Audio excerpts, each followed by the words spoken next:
ہم لوگوں نے ایسے کافی واقعات پڑھ یا سن رکھے ہیں کہ جن قوموں نے اللہ تعالیٰ کی نافرمانی کی تو اللہ تعالیٰ نے ایسی قوموں کو غرق کر دیا، یہاں تک کہ ایسی قوموں کا نام و نشان تک زندہ نہ رہا۔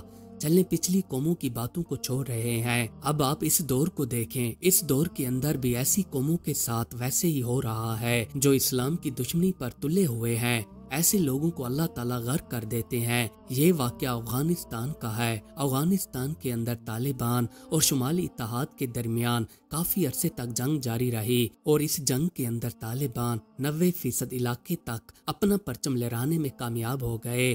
شمالی اتحاد کے جتنے بھی لوگ تھے ان سب کو رسوائی کا سامنا کرنا پڑا۔ یہ واقعہ انہی شمالی اتحاد کے نام و نہاد مسلمانوں کی ذلت اور رسوائی کا ہے۔ اس واقعے کو آج بھی شمالی اتحاد کے نام سے یاد کیا جاتا ہے۔ یہ واقعہ ایک شخص کی آنکھوں دیکھا ہے۔ یہ شخص خود بھی طالبانوں کا بہت بڑا مخالف تھا۔ یہ شمالی اتحاد کے ساتھ منسلک تھا۔ یہ واقعہ اس شخص نے خود اپنی زبانی سنایا ہے۔ اس شخص کو پشاور کسی کام کے سلسلے میں جانا تھا۔ یہ ایک بس میں سوار ہو کر کہیں پر جا رہا تھا تو اس کے ساتھ والی سیٹ پر ایک نوجوان بیٹھا ہوا تھا۔ اس شخص نے اس سے باتیں کرنا شروع کر دیں۔ اس نے اس سے پوچھا کہ آپ کس علاقے سے آئے ہو؟ اس نے کہا کہ میں افغانستان میں رہتا ہوں۔ پھر اس شخص نے اس سے پوچھا کہ افغانستان کے حالات کیسے ہیں؟ اس نے بتایا کہ اب وہاں کے حالات کچھ بہتر ہیں۔ پھر اس افغانستانی شخص نے اپنے ساتھ بیٹھے ہوئے آدمی کو اپنی آپ بیتی سنانا شروع کر دی۔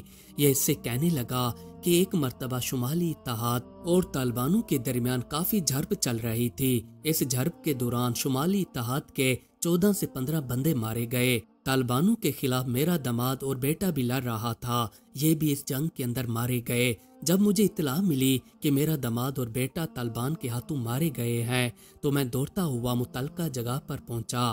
وہاں پر جا کر میں نے دیکھا تو کافی ساری لاشیں پڑی ہوئی تھیں۔ ان لاشوں کے درمیان میرا داماد اور بیٹے کی بھی لاش پڑی ہوئی تھی۔ پھر میں دل میں سوچنے لگا کہ اب ان کو کس طرح میں گھر لے کر جاؤں۔ پھر میں نے دل میں ہی ارادہ کر لیا کہ سب سے پہلے اپنے بیٹے کی لاش کو گھر لے کر جاتا ہوں، اس کے بعد داماد کی لاش کو گھر لے جاؤں گا۔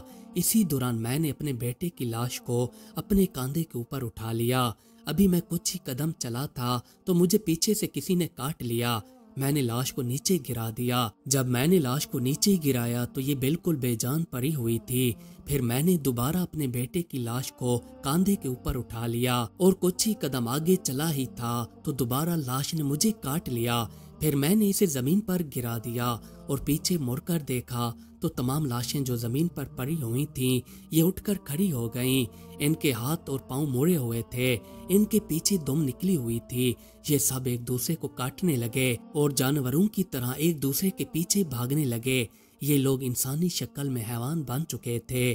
امریکی بمباری کے دوران ایک مکان تباہ ہو چکا تھا جو کہ ان مردہ لاشوں کے ساتھ ہی کھڑا تھا۔ اسی دوران یہاں کے لوگوں نے ان کتے نما لوگوں کو اس مکان کے اندر قید کر دیا۔ یہ واقعہ اس شخص نے خود ہی سنایا ہے جس کا بیٹا اور داماد خود حیوان بن چکے تھے۔ ایسے کافی سارے واقعات رونما ہوتے رہتے ہیں۔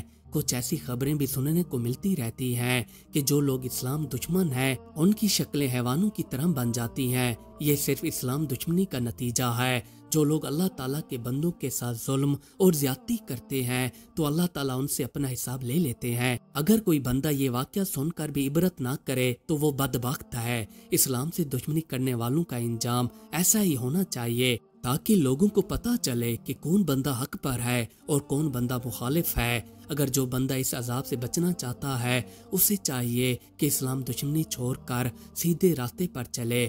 جو لوگ اسلام کی جتنی بھی مخالفت کرنا چاہتے ہیں پر یہ کچھ بھی نہیں کر سکتے کیونکہ اسلام پر اللہ تعالیٰ کی نگاہ ہے اور اللہ تعالیٰ اپنے دین کو ایسے اکیلا نہیں چھوڑے گا۔ چاہے دنیا جتنی بھی کوشش کرنا چاہے کر لے اور آزما کر دیکھ لے، اسلام زندہ تھا، زندہ ہے اور تا قیامت تک زندہ رہے گا انشاءاللہ۔